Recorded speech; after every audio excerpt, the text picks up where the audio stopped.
हरे कृष्णा दोस्तों, शिवाभी को सब्सक्राइब करें। श्री कृष्ण हमें सिखाते हैं कि गुस्सा मनुष्य का सबसे बड़ा शत्रु है।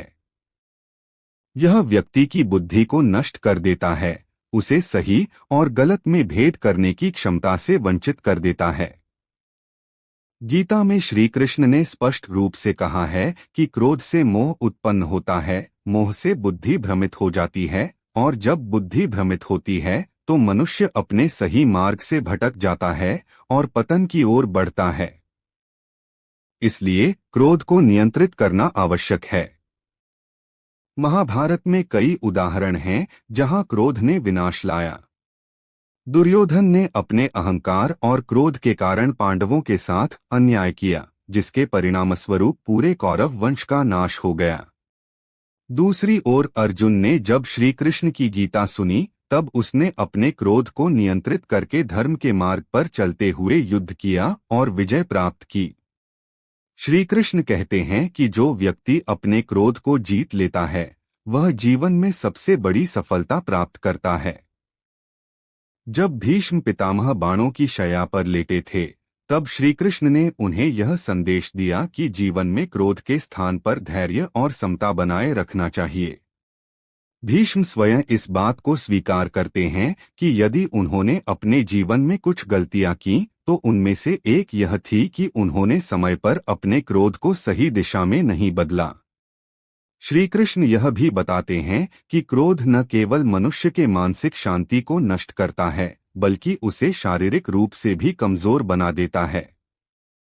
जब व्यक्ति क्रोधित होता है तो उसकी ऊर्जा नष्ट होती है, उसकी सोचने समझने की शक्ति कम हो जाती है और वह कई बार ऐसे निर्णय ले लेता है जिनका उसे बाद में पछतावा होता है। इसलिए श्री कृष्ण हमें धैर्य और शांति अपनाने की सीख देते हैं। गीता में श्री कृष्ण कहते हैं कि जो व्यक्ति अपने मन पर नियंत्रण कर लेता है वह संसार के किसी भी कठिनाई का सामना कर सकता है। क्रोध को नियंत्रण में रखने का सबसे अच्छा तरीका यह है कि व्यक्ति हमेशा अपने विचारों को सकारात्मक बनाए, अच्छे कार्यों में मन लगाए और हर परिस्थिति में धैर्य रखे। जब हम अपने भीतर प्रेम, करुणा और समता का भाव रखते हैं तो क्रोध स्वतः ही समाप्त हो जाता है। श्री कृष्ण ने अर्जुन को यह भी बताया कि क्रोध एक प्रकार की अग्नि है जो सबसे पहले क्रोधित व्यक्ति को ही जलाती है। यदि कोई व्यक्ति क्रोधित होकर किसी को नुकसान पहुंचाने की सोचता है तो उससे पहले वह स्वयं ही मानसिक और शारीरिक रूप से पीड़ित हो जाता है।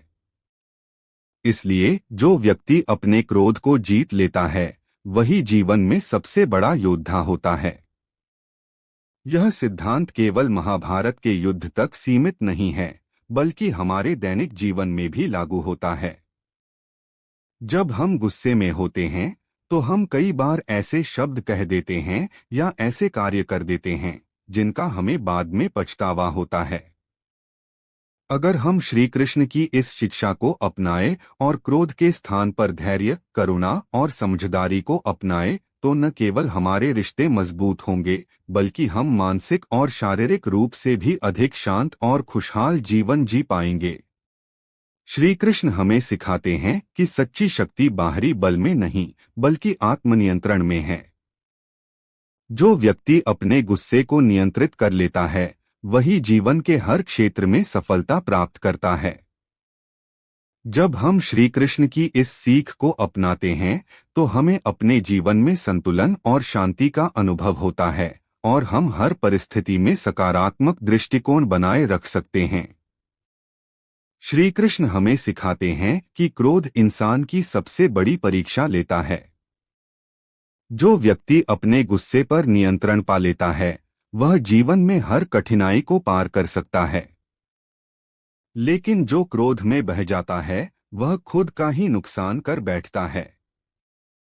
गीता में श्री कृष्ण कहते हैं कि क्रोध से विवेक नष्ट हो जाता है, जिससे सही गलत में भेद करने की क्षमता खत्म हो जाती है और व्यक्ति गलत निर्णय लेने लगता है जो उसके विनाश का कारण बनता है। महाभारत में कई ऐसे उदाहरण हैं जहां क्रोध ने लोगों को बर्बाद कर दिया। द्रौपदी ने जब दुर्योधन का अपमान किया और कहा अंधे का बेटा अंधा, तब दुर्योधन ने क्रोध में आकर पांडवों से बदला लेने की ठान ली, जो अंततः महाभारत के युद्ध का एक बड़ा कारण बना। अगर दुर्योधन उस समय अपने गुस्से को संभाल लेता और धैर्य से काम लेता तो शायद कौरव वंश का नाश न होता। इसी तरह जब अभिमन्यु को कौरवों ने छल से मार दिया, तब अर्जुन ने प्रतिज्ञा की कि अगर अगले दिन वह जयद्रथ का वध नहीं कर सका तो वह खुद को अग्नि में समर्पित कर देगा। यह क्रोध में लिया गया एक आवेशपूर्ण निर्णय था, लेकिन सौभाग्य से श्री कृष्ण ने अपनी बुद्धिमानी से स्थिति को संभाल लिया और अर्जुन को विजय दिलाई। अगर अर्जुन अपने गुस्से में खुद को समाप्त करने का निर्णय लेता तो पांडवों की जीत असंभव हो जाती। श्री कृष्ण हमें यह सिखाते हैं कि गुस्सा आने पर सबसे पहले हमें अपने मन को शांत करना चाहिए। अगर किसी ने कुछ गलत कहा या किया तो तुरंत प्रतिक्रिया देने की बजाय हमें धैर्य और समझदारी से सोचना चाहिए कि उस स्थिति को कैसे संभाला जाए। कई बार गुस्सा क्षणिक होता है, लेकिन उसके परिणाम जीवन भर रहने वाले हो सकते हैं। गीता में श्री कृष्ण कहते हैं कि जो व्यक्ति अपने गुस्से को जीत लेता है वह न केवल खुद के जीवन को सुखमय बनाता है बल्कि समाज में भी सम्मान प्राप्त करता है। जब हम किसी पर क्रोधित होते हैं तो हमें यह सोचना चाहिए कि क्या यह क्रोध वास्तव में आवश्यक है। क्या हम इसे शांत भाव से सुलझा सकते हैं? अगर हम इस पर विचार करें तो पाएंगे कि अधिकतर मामलों में क्रोध व्यर्थ ही होता है। श्री कृष्ण का यह भी कहना है कि गुस्सा कई बार हमारे अहंकार से जुड़ा होता है।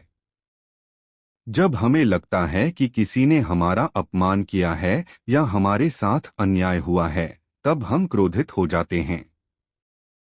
लेकिन वास्तव में अगर हम अपने अहंकार को थोड़ा छोड़ दें और हर स्थिति को एक बड़े दृष्टिकोण से देखें तो हमें समझ में आएगा कि गुस्से में प्रतिक्रिया देना समाधान नहीं है, बल्कि धैर्य और बुद्धिमानी से निर्णय लेना ही सच्ची विजय है। श्री कृष्ण का जीवन स्वयं इस बात का उदाहरण है कि उन्होंने कभी भी गुस्से में आकर कोई निर्णय नहीं लिया। जब शिशुपाल ने बार बार उनका अपमान किया तब भी उन्होंने 100 गलतियां सहन की, और जब सीमा पार हो गई तब ही उन्होंने उसे दंडित किया। यह दिखाता है कि व्यक्ति को तब तक धैर्य रखना चाहिए जब तक कि सहनशीलता का अंतिम स्तर न आ जाए।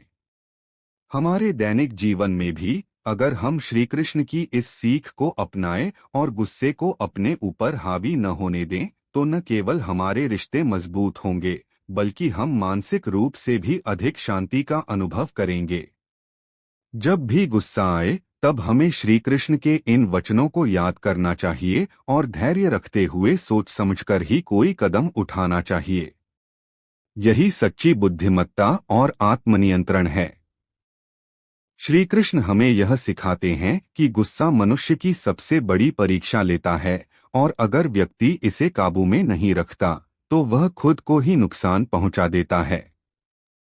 गीता में उन्होंने स्पष्ट रूप से कहा है कि क्रोध से भ्रम उत्पन्न होता है, जिससे बुद्धि भ्रष्ट हो जाती है और व्यक्ति सही निर्णय लेने में असमर्थ हो जाता है। जब बुद्धि नष्ट हो जाती है तो जीवन भी असंतुलित हो जाता है। इसलिए श्री कृष्ण हमें धैर्य और आत्मसंयम का मार्ग अपनाने की शिक्षा देते हैं।